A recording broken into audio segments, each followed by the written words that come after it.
What's up, everyone? Welcome into the All 22 NFL show. You have Chris and Ray, and we are back again. Last week, we talked about the best landing spots that impacted like the rookies, the pros, and today we're going to do some of maybe like the worst landing spots, but we're also going to be doing a rookie mock draft, at least the first two rounds. I'm really excited for that.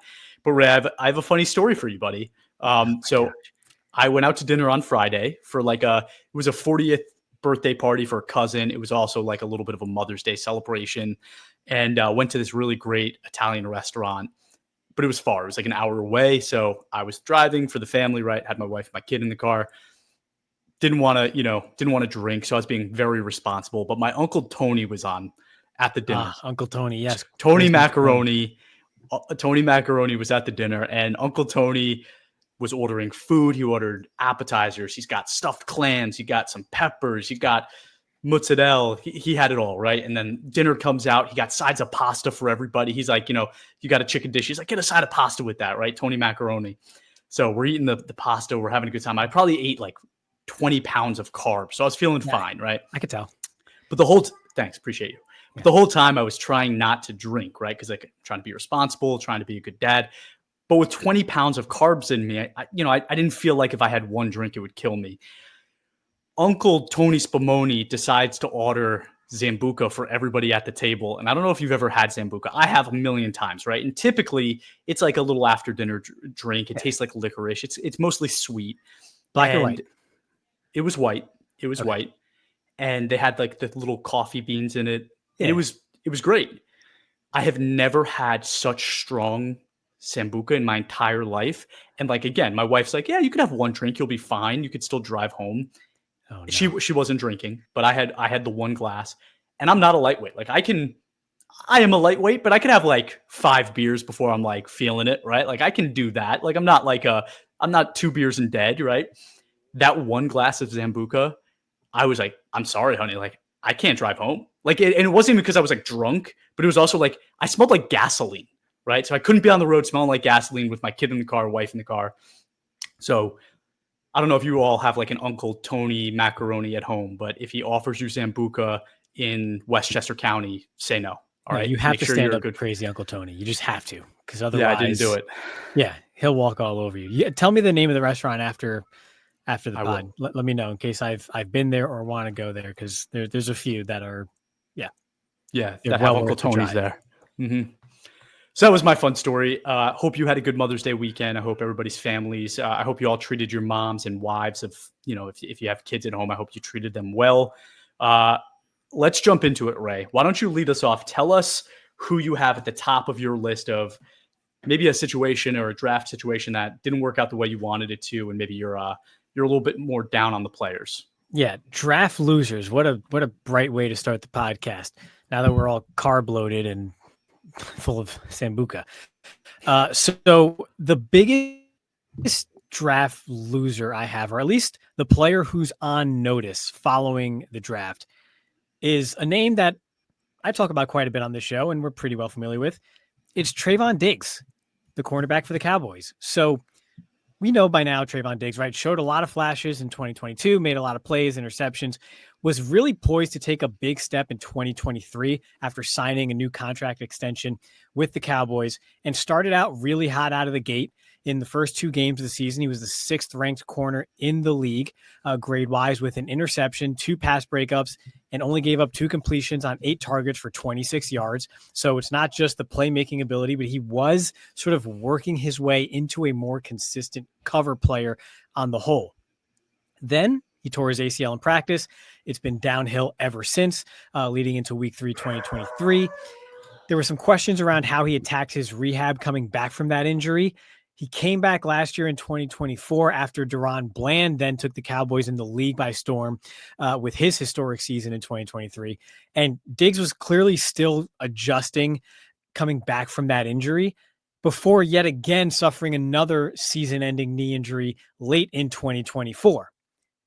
Now enter Savon Ravel, the 3rd-round pick for the Cowboys, who's the exact same archetype as Trevon Diggs, 6'2 plus, long, makes plays on the ball, is actually even recovering from a knee injury of his own. But the scuttlebutt is that Diggs may not even make it to week 1 on the team. And if he does, or rather, he might not even be healthy enough to partake in training camp, whether that ends on PUP or what have you. That's all yet to be worked out. They could space out a $17 million cap hit over the next couple years, or after the season, they can move on from Trevon Diggs and only worry about $5.8 million in dead cap. And we know they have contracts that they have to take care of, like Micah Parsons, perhaps Deron Bland, whose contract is also coming up for extension following this upcoming season. So it's really put up or shut up time for Trevon Diggs. About 18 months ago, 18 and a half, 19 months ago, things were looking really good for Trevon Diggs heading into 2023. He was really on the ascension, and now he's on the roster bubble. And the fit in Dallas has been great for him, or had been great for him when he was healthy. So I'm not sure he'll get a boost in landing spot if he does go somewhere else, or if he's even going to be the same player after this string of injuries. So I have to say the guy with the biggest target on his back following the draft for me is Trevon Diggs. I think you're spot on there with Trevon Diggs being your pick for one of your biggest losers after the draft. I think Savon Ravel has serious upside to him. That cornerback room they've invested a lot into, and you're right? It's like contracts start to come up and start coming due, and you have to start to make moves, and he could be the guy that lands on the sword. So I like that call out. I think mine, I'm going to do like a 2-for-1 because it's kind of like a cheap one, but Kyler Murray, I think, is a faller for me. And it's not because I don't think Kyler Murray has been good or anything like that, right? He's entering his age 28 season, had an 82.1 PFF grade last year, which was his third highest of his career, but still like a very high grade. I think it was like good for 7th. His offense was good for 7th last year in terms of overall offensive ranking, according to PFF. They did a lot in the last couple drafts for him with Marvin Harrison Jr. and Paris Johnson, right? And they started to build this offense up. And obviously last year it was a lot better. But I still think there was something that needed to be unlocked there. And here we are, coming out of the draft, and they went defense, defense, defense, defense, defense, picks 1 through 5. And they basically said, Kyler, you got to figure it out, right? It's kind of like now or never for you.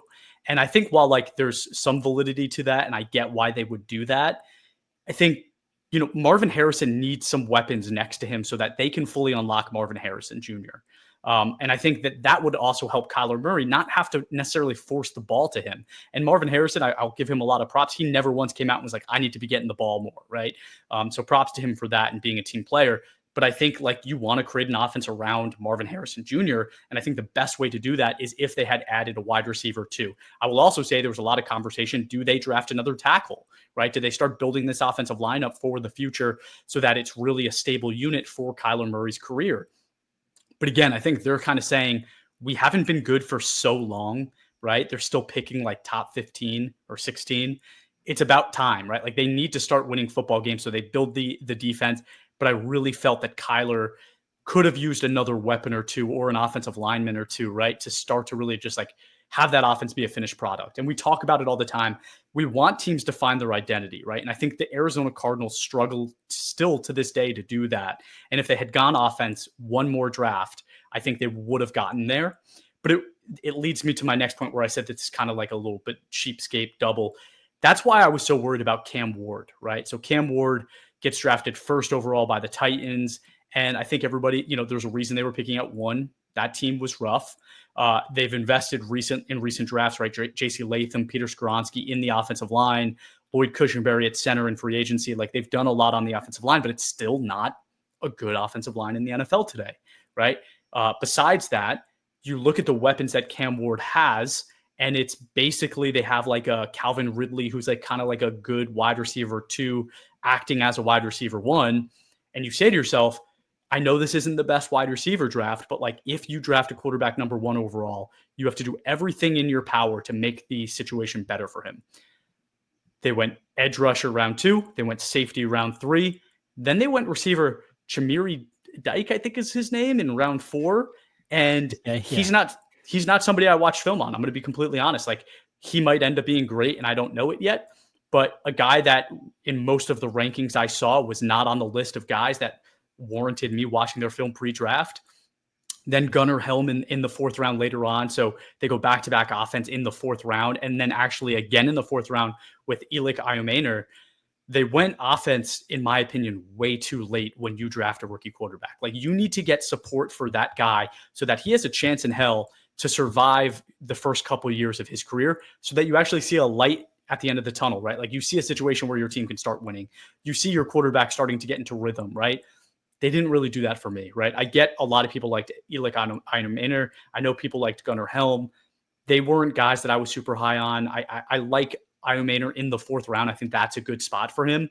But if you're telling me that Jaden Higgins was there for them in the second round and they went edge rusher instead, I struggle with that, right? But I think there's a ton of examples like that of receivers that they could have added to this team to really make Cam Ward's situation just that much easier and that much better. You even talk about the tight end, right?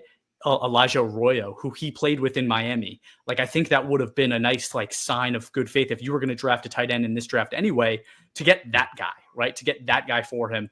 And I think, a lot of people are pointing to like they added his college receiver towards the end of the draft, or excuse me, as an unrestricted free agent. I get that, but like they could, like there's guys coming out of like D3 schools getting those kind of deals. That's not really an investment. It's not a sign of faith in your quarterback to go do that. That's not doing it for me. Like, they should have got this guy wide receiver one. And again, I think the world of Cam Ward after I was super down on him in the beginning. I watched his film. We did the full film review, and I'm one of his guys. Like, I'm rooting for Cam Ward to be successful, but the team needs to do more, in my opinion, to make it actually happen for him. My thing with Ward is I feel like he at least has the temperament to survive the inevitable difficulty that's going to come in his rookie year. But I'm going to take a step back and talk about that first fit in Arizona and Kyler Murray, because I think it goes beyond just the investment made or not made on the offensive side of the ball. I think stylistically, like when you take a different approach or a different angle to the Kyler Murray situation, right? And you look at it from Marvin Harrison Jr.'s point of view, or from the perspective of Marvin Harrison Jr., those guys, their styles didn't really mesh very well. Kyler Murray was getting the ball out under 2.5 seconds. I mean, he was, I think it was 5th quickest in the league, just off the top of my head without the metrics in front of me. He was one of the fastest to get rid of the ball in the league. And then if not, it was a scramble drill, right? So by the end of the year, Trey McBride was the number one target for Kyler Murray because of just how he was operating that offense, while Marvin Harrison Jr. was doing the deep dig, sort of the longer developing routes that Murray didn't have the patience or rhythm to stay in the pocket and wait to develop. So it's not just a matter of not investing in the offense. You didn't invest in the offense in receivers that kind of fit that mold for Kyler Murray, which to me could be like a Jalen Noel, for example, someone like that, a chain mover, sort of route runner, more precision type over the middle. But how do you get these two in sync? Because you did make a big investment last year, but the offense or just the individual styles did not mesh. So regardless, that's a problem that has to be solved before I can feel good about either of those two parties, Harrison or Murray, sort of taking the next step and being what many feel like they think they can become. I think that's the biggest, that's as big of a question as anything else in Arizona too, because they had holes everywhere. So if you want to go ahead and focus on defense, fine, go have at it. But there's still a problem on the offensive side of the ball, even with the parts that you do have, because I don't think you can have Trey McBride as really sort of the core number one option in your passing game and be successful long-term and get to where you want to get to while Kyler Murray is still there. So I think that's a big stylistic issue that they have to resolve, which kind of ties into my next quote unquote loser, who I still like quite a bit, but Jerry Jeudy, the wide receiver for the Browns, is a big loser after the draft. After week 10, he was wide receiver 5 in the entire league, grade-wise and in all 22, with an 88.2 offensive grade overall. He was 3rd in the league in yards per route run, 7th in yards after catch per reception, and 13th in ADOT. So he was getting it done in the intermediate game. After the catch, he was getting it done with deep targets.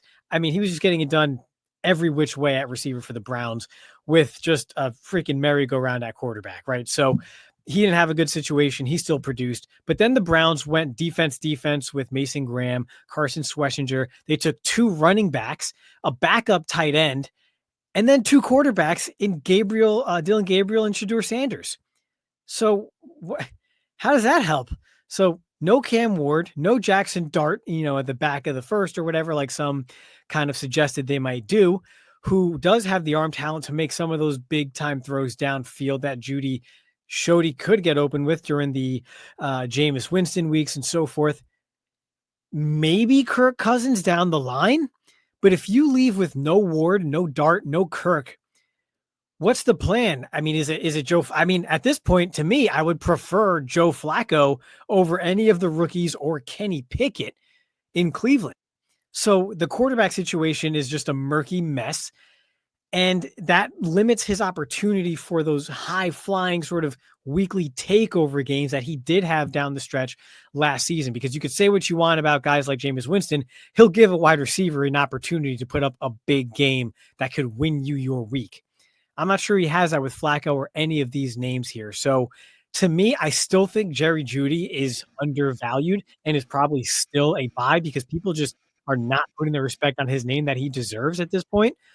But the ceiling is less so than it could have been when we were coming into the drafts and had some high hopes that maybe they, even if they don't end up with Cam Ward, maybe they get a Jackson Dart in there. And at the very least, it would be fun for someone like Jerry Jeudy. So if they don't go Kirk Cousins, I have no idea what's going on there, but Jerry Jeudy's going to have to hold his nose for another year with horrendous quarterback play, probably still put up a pretty darn good season, but again, not reach the potential that he otherwise could have.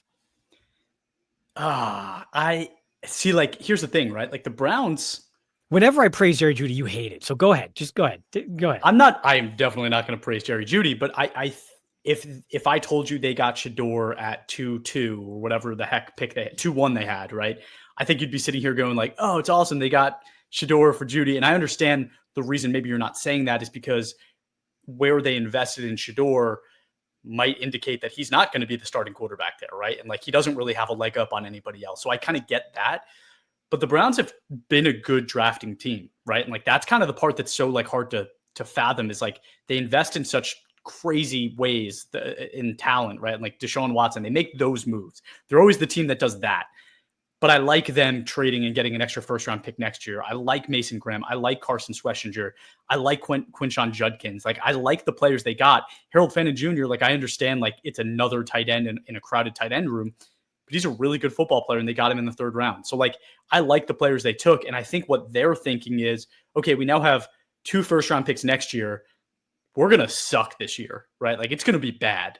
But next year, we're going to either have like 1-1 to 1-5, and we're going to have 2 first-round picks. We're going to get our guy, right? Whatever that looks like. Maybe that's Drew Aller, right? Like it could be that. So I agree with you. For this year, Jeudy, stock down. I think you could say that about a lot of players on Cleveland. And it's also like another. It's the Browns. it's the Browns. But I think like the thing that pains me is I think the Dolphins are kind of going in that direction too. Like, the Dolphins, in my opinion, are like the new age Browns for some reason, right? It's like a mockery. Every time they do something, I'm like, what? Like they make these huge trades, right, for aging players because they're in a win now window, and they invested in a quarterback that has serious injury history that like it doesn't really fathom. It doesn't make you like feel super confident in the investment. And you'd think that they would say, okay, time to go offensive line. Right? Like time to protect our quarterback, time to protect our investment. I've said it on the show way too many times, but that is the transition into my next one, which is like I wrote down Aaron Brewer because I wanted to do somebody other than Tua, but like you can basically say anybody on the Miami Dolphins offense, it takes a step back because they just continue not to address offensive line. Right. And Aaron Brewer is the one I put down because now you're going to put a rookie guard in Jonas Abanaia next to him.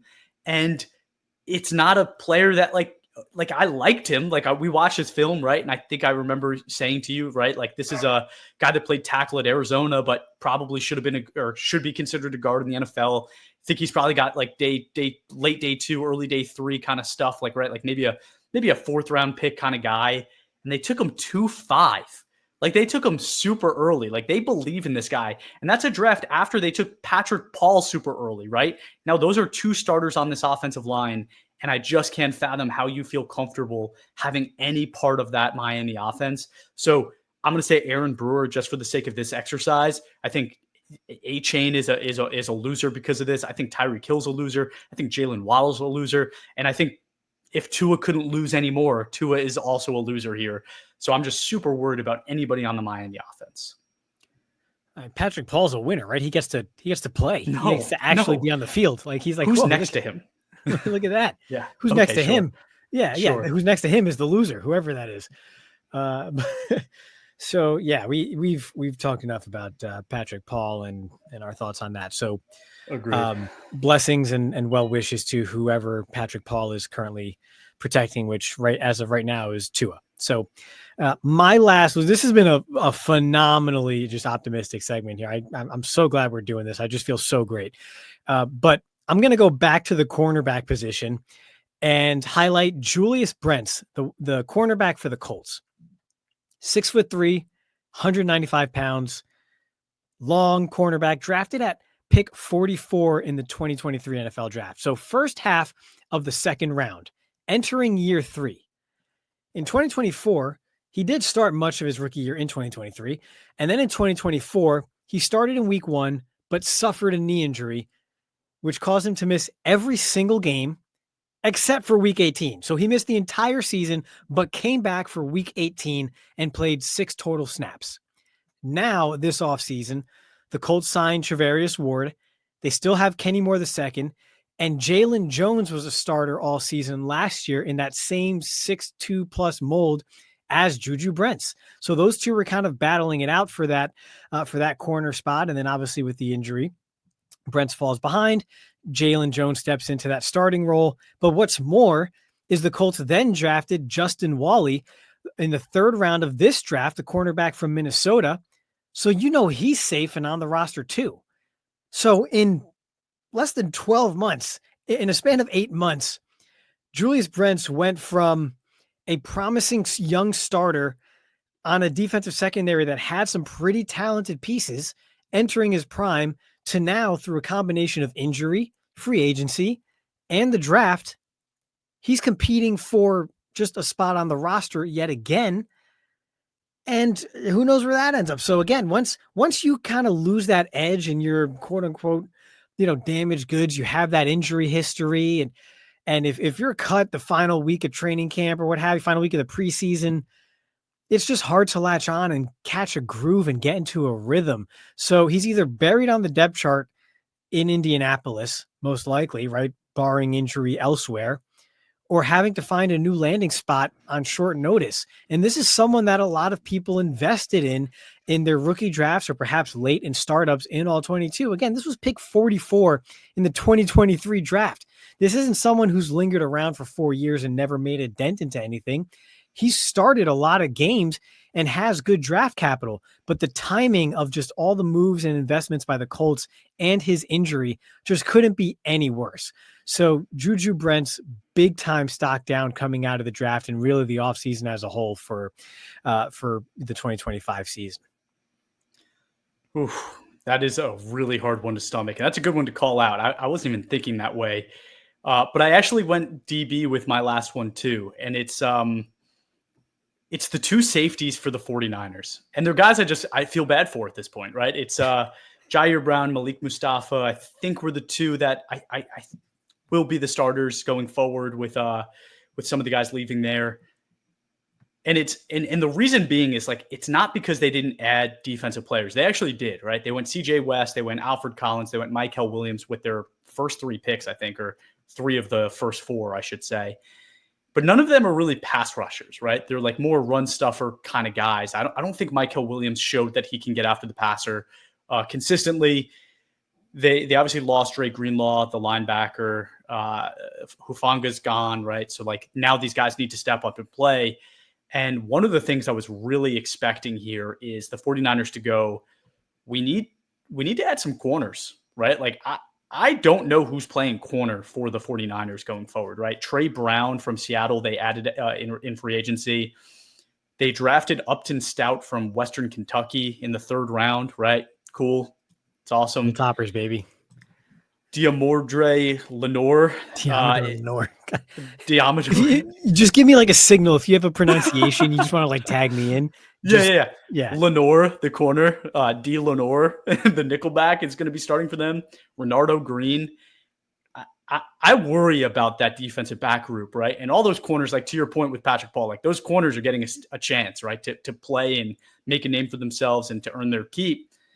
But the safeties, who are actually like good football players, are going to be like stranded on islands constantly. And I worry about them, right? So that's the last one I had, just kind of as a result of the draft. I would be weary to invest in any of the DBs in the 49ers locker room, but especially if you already invested in the safety group there, it's definitely worrisome. That's all I got, Ray. Did you have any others, or are we good to move on? No, let's move on. That was just such a peachy segment. So yeah, that was like way too much negativity. Let's get into the fun stuff, right? And talk about some of how we would draft, right? We're going to do like a little mock draft. I think it would be fun in the future. Maybe we do an episode where we like phone friends, right? And we can do like, all right, Chris DePalma has pick 4. We'll phone him and see what he wants to do in that situation. And it could be fun. We could use the platform and do an actual draft, right? So we can do that. But this is just going to be you and me. We're going to go back and forth. And what do you want? Do you want odds or evens? Give me evens. I want to see just how big of a Cam Ward fan you actually are here, like you said earlier. So I'll take evens. All right, you're going to take evens. I'll do odds, and I will start off, and I will draft Cam Ward from the Titans. This is all 20. We're doing this as if we both are brand new teams. We don't have anybody on our team, right? We're doing it. Best player we think is available in this draft. And the reason I'm going Cam Ward is because if you don't have a quarterback in this platform, you are basically left for dead. And if it's between Cam Ward or Jackson Dart, I have to go like with the guy that I actually truly believe in, which I think is going to be Cam Ward.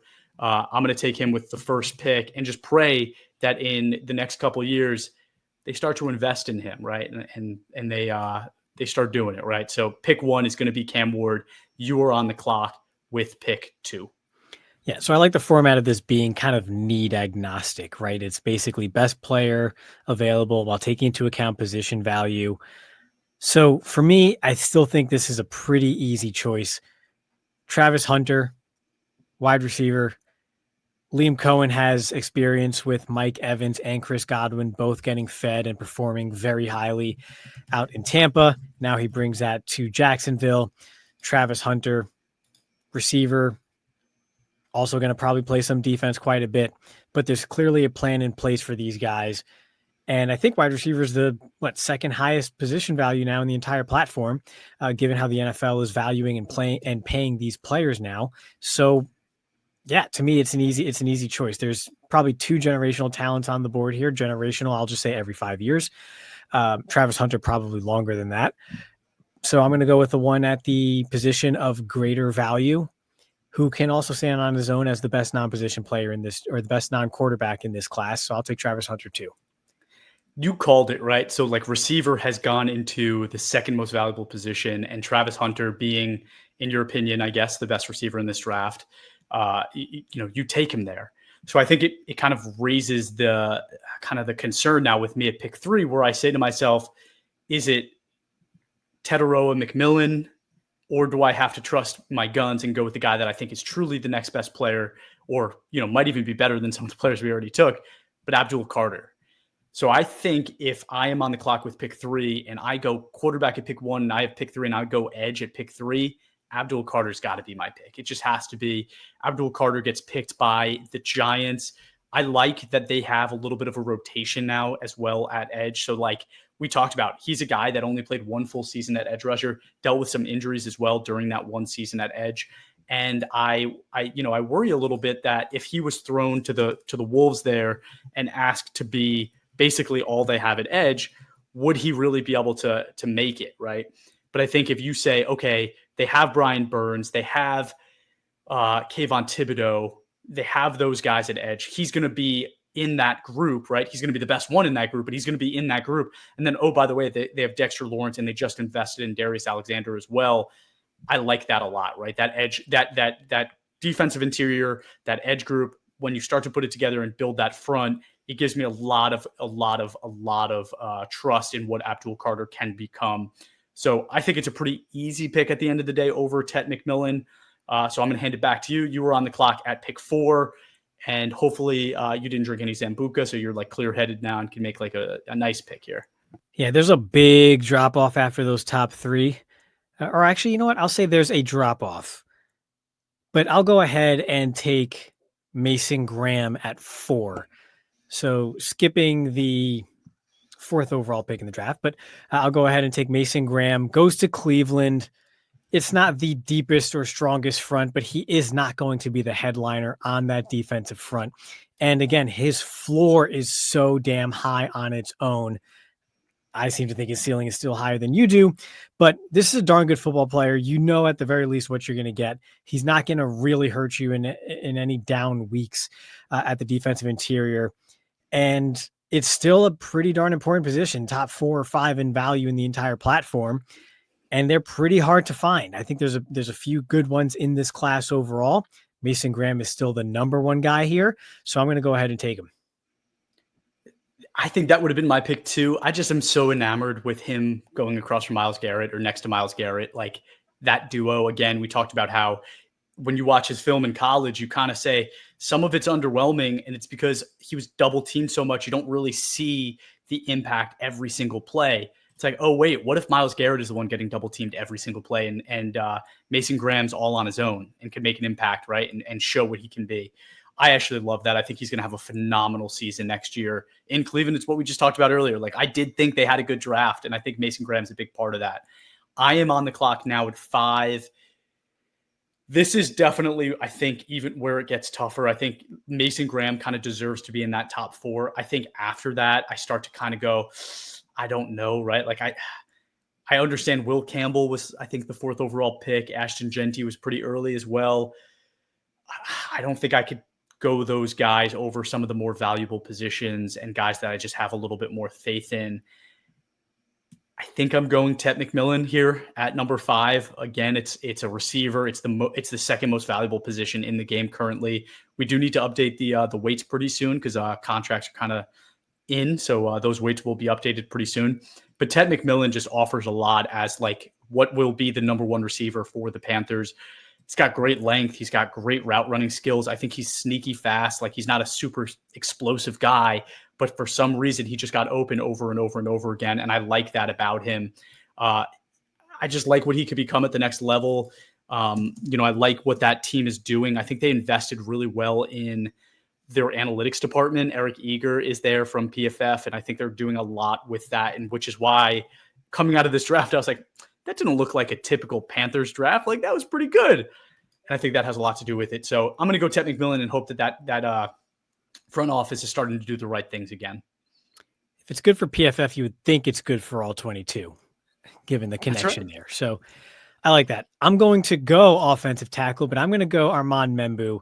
And I don't want to repeat everything I said in the last episode, but again, just look on paper and just cover up that little spot that next to the quarterback. Don't worry about who the quarterback is, but Olufashinu, John Simpson, Joe Tippmann, Elijah Vera Tucker, and now Armand Membou.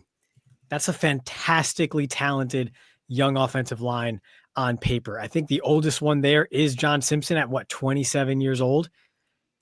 That's an awesome foundation to work from on offense. They do have that connection with their new offensive coordinator now, who was over in Detroit, who did some great things with the offensive line, also kind of sort of de-stresses some of the pressure that's on the edges there at offensive tackle. So I really like what the potential is there schematically in New York. I think Membou has the upside. He's got the length, the athleticism. He has the highest ceiling of any offensive tackle in this class. And if you're taking an offensive tackle, that means you missed on last year's offensive tackle class. So swing for the fences this one, because there are not many tackles in this class, if any others, besides Membou, who could rival some of the ceilings of last year's offensive tackle class. Membou might be the only name there that, if he hits his potential, could ascend himself into that group. So I'm taking Armand Membou 6th. I was close. It was between him and Tet. So I think we're on the same page. You're stealing my guys.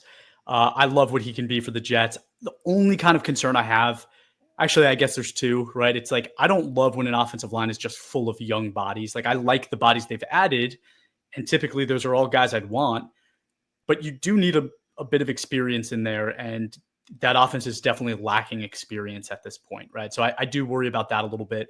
I also worry when the quarterback's super young and inexperienced and non-proven, right? Like I think with Aaron Rodgers last year, we saw guys like Joe Tittman take a step up. We saw Olu Fashanu make some splashes, but Rodgers isn't there anymore. We're going with Justin Fields. The offense is going to look very different.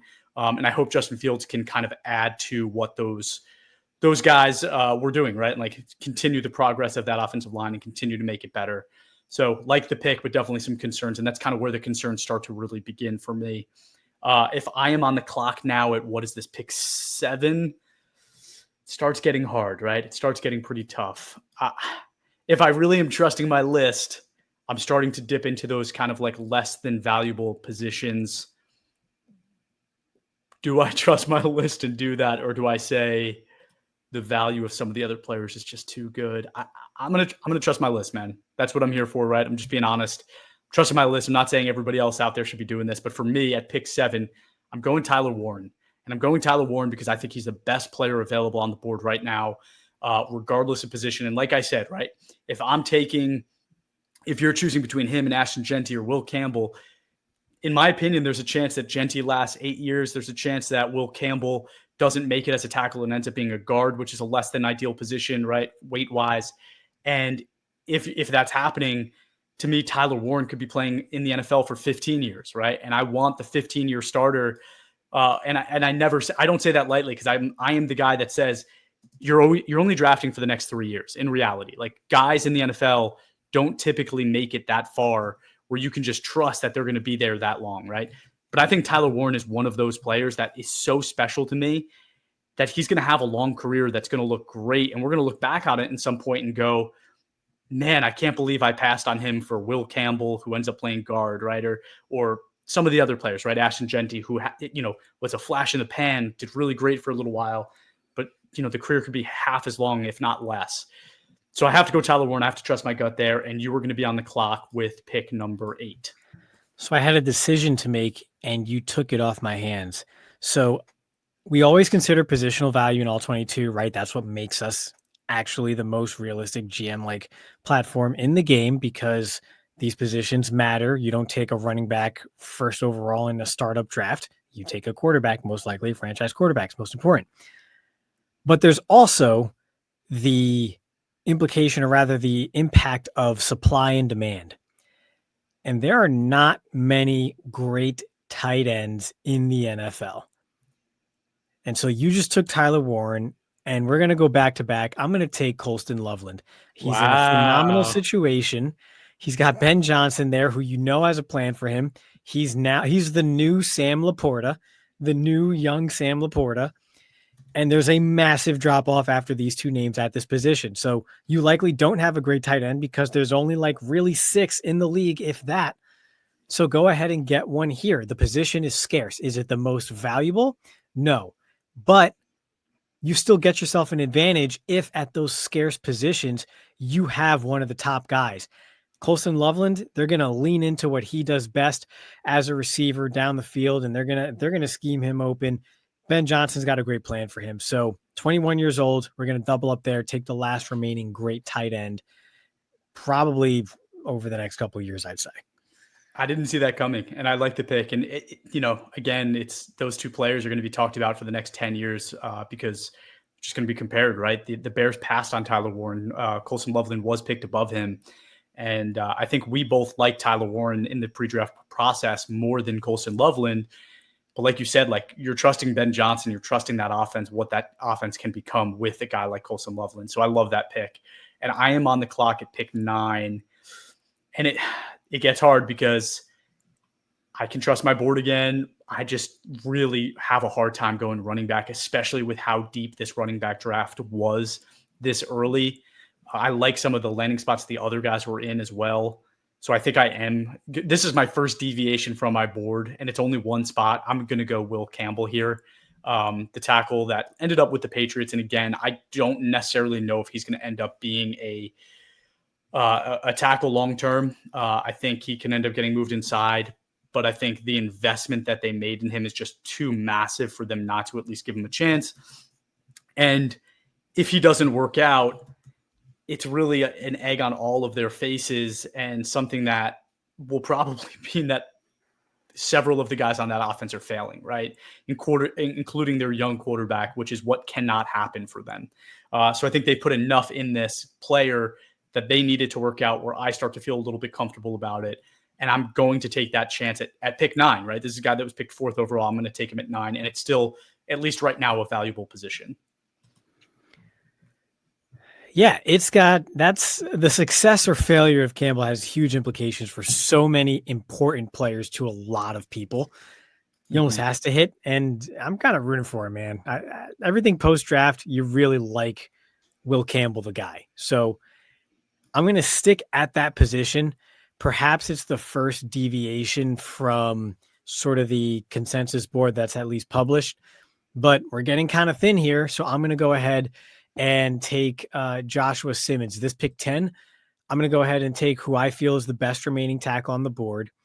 The Chiefs needed help on that offensive line big time, but the situation is better than perhaps somewhere in New Orleans because you do have Mahomes, you do have some weapons there. So you plug and play into a more ready-made, good-to-go system and environment. That bodes well for Simmons' success outside of the whole breakdown that we did of all these offensive tackles and how high we are on him as a whole, regardless. Even just taking 2 equivalent players, situation dependent, I will take that over someone like a Kelvin Banks in New Orleans, just given what's there in Kansas City and what's not there in New Orleans. So give me Josh Simmons at pick 10. All right. So I was debating whether or not I was going to be a lunatic for going Josh Simmons this early. I think it's the right pick. I think, like you said, him playing with Patrick Mahomes in that offense, with that coaching staff, like the amount of success that he could have is tremendous. Like, we could be looking back at this in 5 years and saying, like, he's top 3 most valuable tackles in the NFL, right? Like, that's how highly I think of him in this offense. So I think that's a really good pick, a smart pick. I am back on the board at pick 11. We're going to do the first 2 rounds. We'll do like 24 picks or something like that. I'm on the board again at pick 11, and just got signed out of my document that I was working in. I'm going to trust my board. And at this point, I am going to go Shamar Stewart. So Shamar Stewart, who I liked a lot pre-draft, and I recognize that, right? Like, I think I had him as my 15th overall prospect. He went 26th. When you start to put in positional weight, his value starts to rise up these draft boards, right? So he's somebody that, to me, is going to be highly valued. I look at that Bengals situation and I say to myself, if they do end up trading Trey Hendrickson, they're going to have to rely on this guy a lot, right? A lot. And I think it's a decently good situation. It's not the best, but it's not like they didn't light it all on fire to make this work. So I think there's a lot of opportunity there for him. I think he's going to look good in those stripes, that orange and black. And I'm just going to go for it. I'm going to take a risk on a guy that I trusted his film. Shamar Stewart for me at pick number 11. And you were on the Wow. I did not see that one coming. I'm going to hammer my theme here. Supply and demand. They don't make them this big and this athletic. They're hard to find. So give me Kenneth Grant at pick 12, the defensive interior for the Miami Dolphins. They've got their young pass rusher and Chop Robinson. They're going to sit there and try to make Jalen Phillips work coming back from injury. It's not the best surrounding, supporting cast by any stretch, but Kenneth Grant does what Kenneth Grant does, and he just brawls in the middle. He stuffs the run. He's a plus specimen. Give me Kenneth Grant to round out the first round at pick 112. That's early. I thought that Not was a early. little early there. You were rocking and rolling until that pick, in my opinion. I just talked about how he was taken 13th. He was taken 13th. I don't trust anything Miami does. All right, I don't trust anything they do. But I'm going to take a page out of your book, right? You went Josh Simmons, who went to the Chiefs at pick 32. What about the guy that went 1 pick before him, and Jahad Campbell, who lands with the Eagles?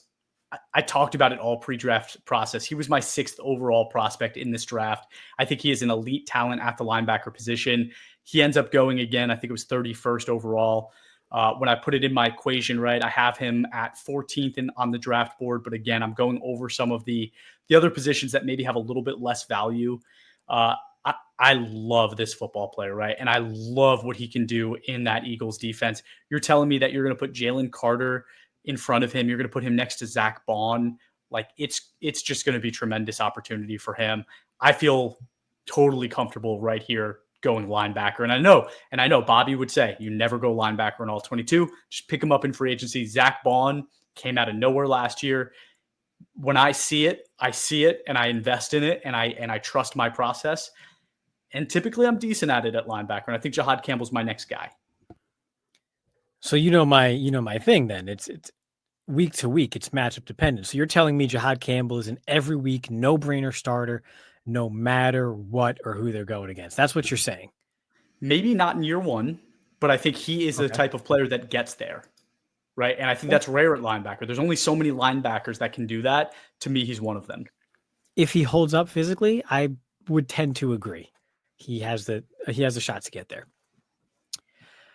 Okay, so that leaves me with what am I, pick 14 here? You were pick 14. Yeah, it gets tough because there's a lot of good names on the board here. Oh man, it gets really tough here. But fine, I will go ahead. I'm still shocked at some of these names that are still available, but I can't let him fall any longer, right? I mean, he could be the best one at his position in the league. I got to go Ashton Jeanty, right? All the way to 14. This is about where he should go. This is a top 5 player in the draft. Yeah, it's running back. Yeah, there's a lot of them.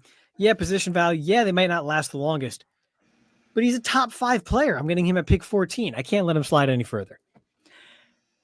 Like I said earlier, I think there's just so many good running backs in this draft that I don't know if I'm going Ashton Jeanty until maybe the 3rd round, right? And that's just my preference, but I get what you're doing here, right? You're getting what you think is the best player. We've been doing that, right? Jahad Campbell, I kind of did something similar. My guy has injury concerns, so you could say your pick was even a little bit safer than that.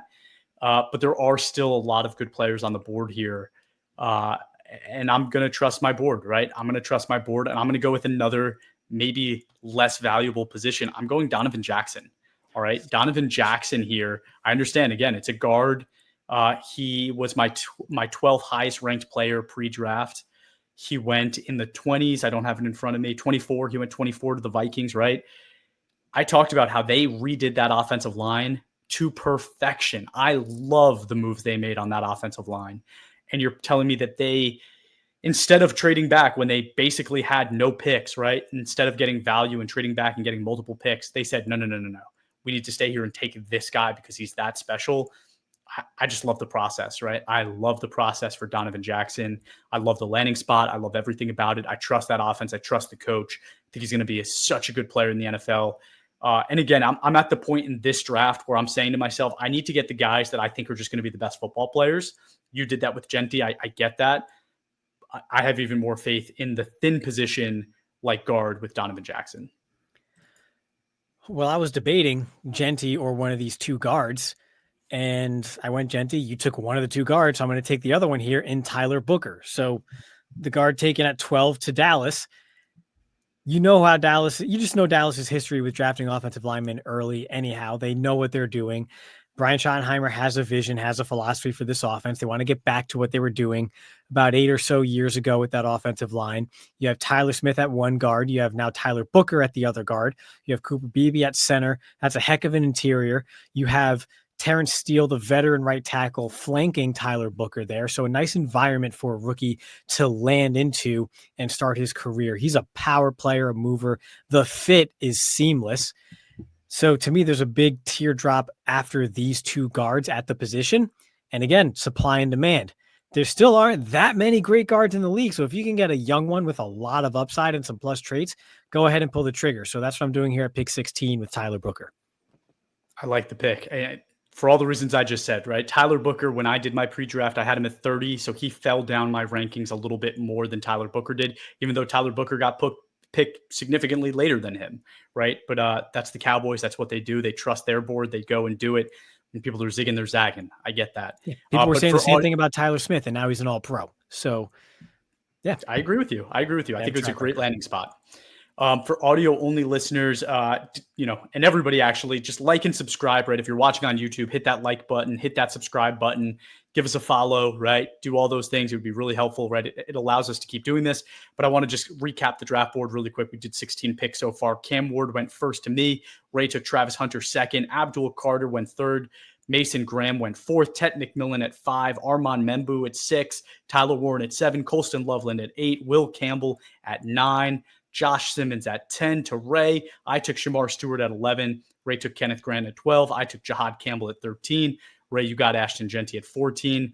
I took Donovan Jackson at 15, and you took Tyler Booker just now at 16. So I am back on the board, and I was just doing all that, so I don't even know where I am. I'm going to take a second and take a look at my board. It gets tough here. I do have one other player ranked pretty high on my board that we did not take yet. There is a reason why I didn't take him. I really just am super uncomfortable with the landing spot and what's happening in that situation. So I think I'm going to let that lying dog lie. I am going to go with another guy that I know you don't like. So I'll do this and you'll feel good about it because you don't like him. I'm going to take Walter Nolan, who went to Arizona Cardinals defensive interior. I had him at 20 on my big board, I had him at 24 on my big board pre-draft. He ended up going 17. Defensive interior is a very valuable position in all 22. It's another one of those positions that's not super deep. So you kind of have to start taking gambles early in drafts, right? If you can't get a guy like Mason Graham, you kind of have to just suck it up and go with a guy like Walter Nolan a little earlier than maybe you'd feel super comfortable doing it. But when a guy like that hits, the value is just so extreme that you love it, right? So I'm going to go Walter Nolan here. Again, I'm doing it because I know you're never going to take him. So I have to at some point. So I'm going to do it here at pick 17. And you were back you're on right the about board that. at 18. I was never going to take him. I knew both names you were talking about there, but remember, this is all 22. This is about how good a player is and how well they're going to perform. It's not necessarily about how many touches they're going to get and their volume. So with that, I'm going to take Emeka Egbuka here, the wide receiver for the Buccaneers, taken 19th overall in the draft. He does everything so well. He's not going to not grade well. He's going to grade well, whatever his role is. So just because you have to wait for him maybe 2 years to become the number one target in Tampa Bay and get the nice, flashy fantasy volume that we all anticipate and yearn for, he's going to be performing well from day one. He could step into any role, fulfill any role that's required of him by the coaches, and do it well. That's what's going to happen here. You're going to get a young, immediate contributor at wide receiver who's going to grade great in Emeka Egbuka. So I'm taking him here, the wide receiver for the Buccaneers. That's what I was choosing between. Those are the two players, Walter Nolan and him. I agree with everything you said. I think, just being honest, I probably would have taken him if I knew that Walter Nolan was going to be taken at some point by you. But I wanted just to make sure that we got the value in when I thought it should. There's another name I might have to take here that I'm scared you're not ever going to take. So I might have to jump on the sword here with one of my picks, but we'll see how it ends up. Okay. Yeah, definitely. But again, just going back, I think you're spot on. That situation is only going to get better. That offense is fantastic. The coaching is good. I like the value where you're getting him. And again, at a very valuable position. I am on the board at what pick are we at now? Like 19? We there? Your odds, right? Yeah, you're 19, I think. Whew, okay, at pick 19. Oh, I know who it is you're going to say. And you're right. I'm not going to take him, so go for it. I think at this point, I think I have to take Jackson Dart, right? Like I think at some point we have to say to ourselves, there's a quarterback on the board that needs to be taken, and the team that drafted him really believes in this guy, right? Like they are going to bat for this kid, and maybe to us, right? Pre-draft, let me see. I had him 29 overall. He ends up going 25th, so not super far. But when you're talking about positional value, like the value is just there, right? Like this is, if you hit on this guy, like the Giants are trying to do, it's so much value. Like this is the end of the second round now we're talking about. Like this is when you do it.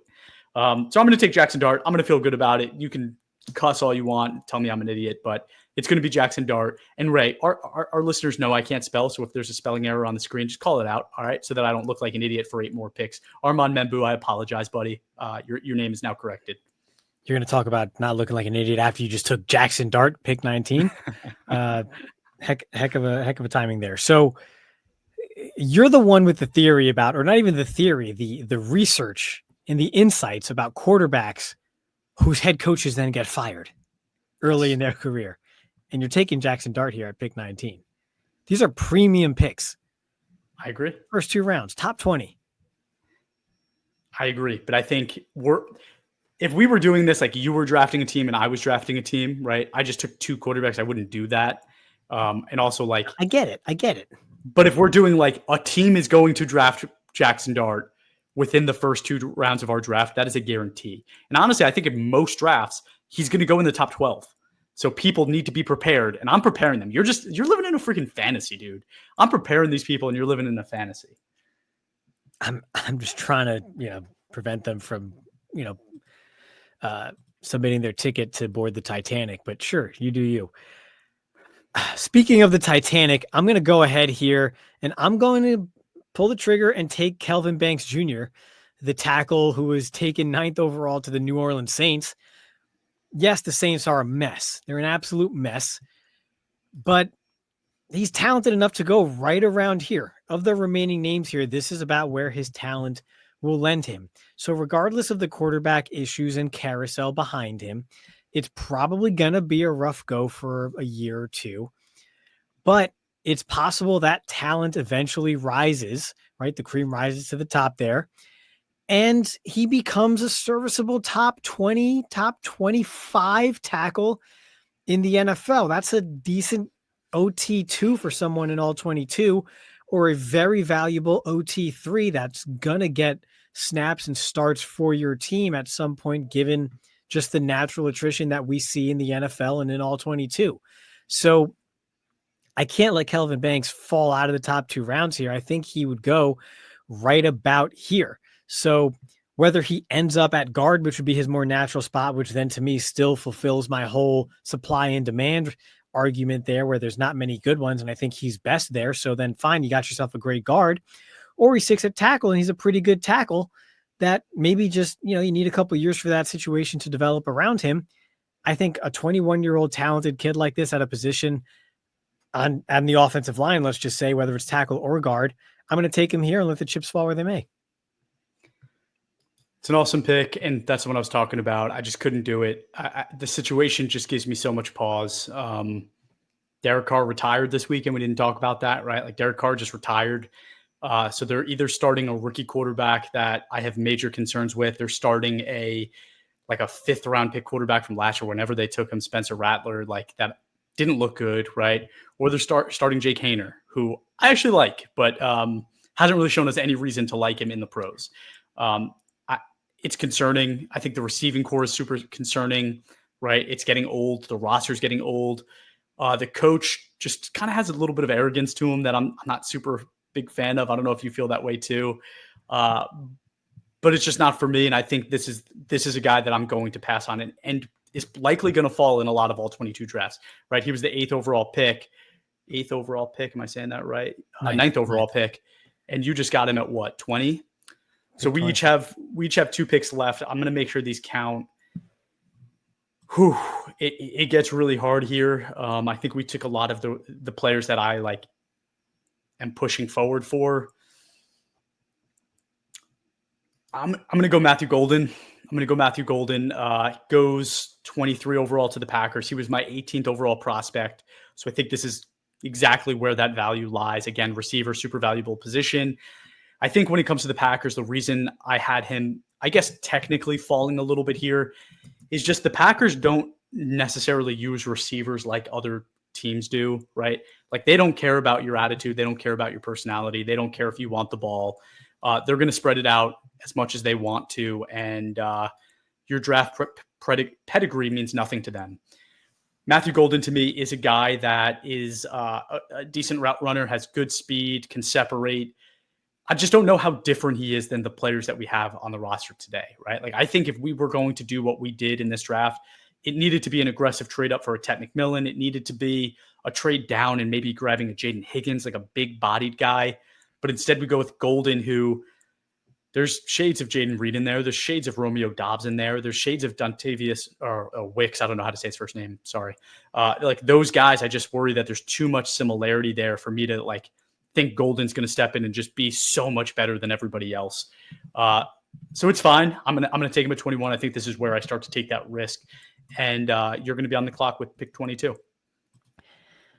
I feel like I'm very predictable here for the returning listeners, but I also can't let this go on any longer. I'm going to go ahead. This is my second to last pick, right? I'm going to go ahead and take Jeudy Barron, the corner out of Texas, who was drafted at 20 to the Broncos.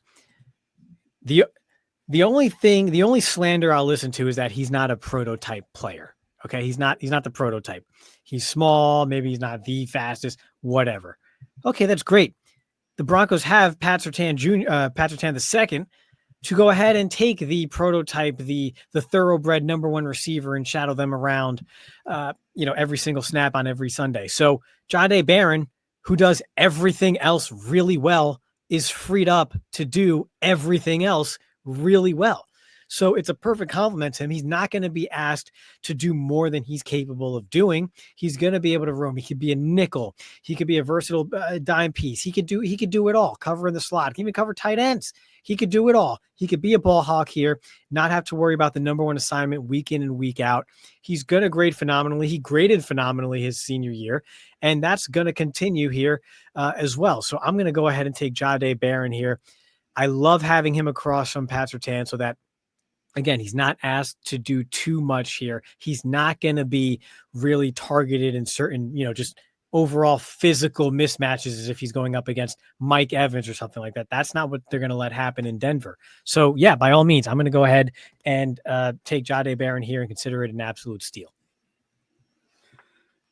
I can't knock you for the pick, man. I think it's great. Like I get it. I think I talked about them as winners during the last episode, where I just think that, that cornerback room is so fantastic now, right? And that defense just keeps getting better.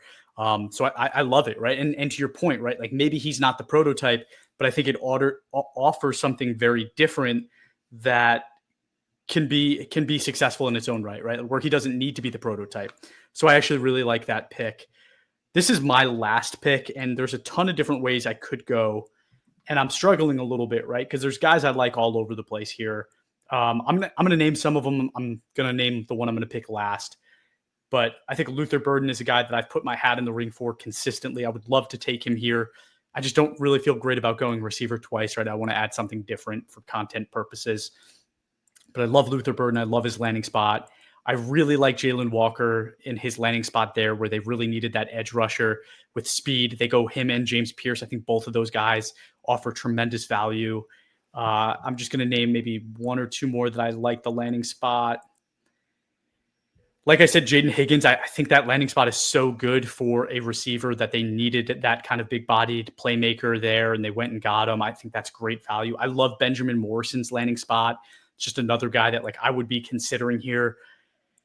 But I'm gonna do it. I'm gonna take a risk here, and I'm gonna take Omarion Hampton. And I know I gave you a lot of crap for taking Genty earlier, but Hampton to me for all 22 just makes the most sense because he's young, he's super talented, and he doesn't have to have 30 carries a game, right? And when we talk about the perfect offenses for people, to me this is such a good offensive fit. When Najee Harris signed there, I was loving Najee Harris there, because I thought the fit was fantastic. And Omarion Hampton, I know people knock me for this, but I think there's shades of that in him. He's a better version of Najee. And I mean, in all honesty, right, they both got taken like two picks apart in where they actually got taken in an NFL draft. Like, so you could say that they're not similar prospects in terms of talent. I think maybe they are, right? And it's just such a good landing spot. He gets to split time. He's not going to put on all this wear and tear early in his career. He can really settle himself. I think they're going to use him the right way, but it's also an offense that likes those type of players, right? Like likes hard-nosed players. We showed plays during our film review where he's carrying 3-4 guys on his back. He can do that. I just really love that player, and I didn't want to go this whole episode without giving him his flowers, so I'm going to do that, and I'm going to take Omarion Hampton. All right. I get it. I like it. It's the fit that really drives that home. It's Omarion Hampton downhill in a Jim Harbaugh offense. That's exactly where you want to be as a running back. But I'm going to go ahead and go a little bit off the beaten path here and give you time to Google the spelling of this as you put it in the banner. But for the final pick of the 2-round mock, I'm going to take Donovan Ezuraku, the 21-year-old edge rusher opposite Micah Parsons. His stable metrics are phenomenal. Okay, in college, 90-plus pass rush grade, 90-plus true pass set pass rush grade, a 10.1% run stop rate, which was phenomenal among all edge rushers with over 300-plus snaps. Parsons is taking all the attention away on the other side anyhow. Guys who get sacks in college and are productive in college are productive in the pros. He has a plan too. This isn't a raw player who's just an athlete and he's super long and whatever else. No, he has a plan. He has nuance to his pass rush ability.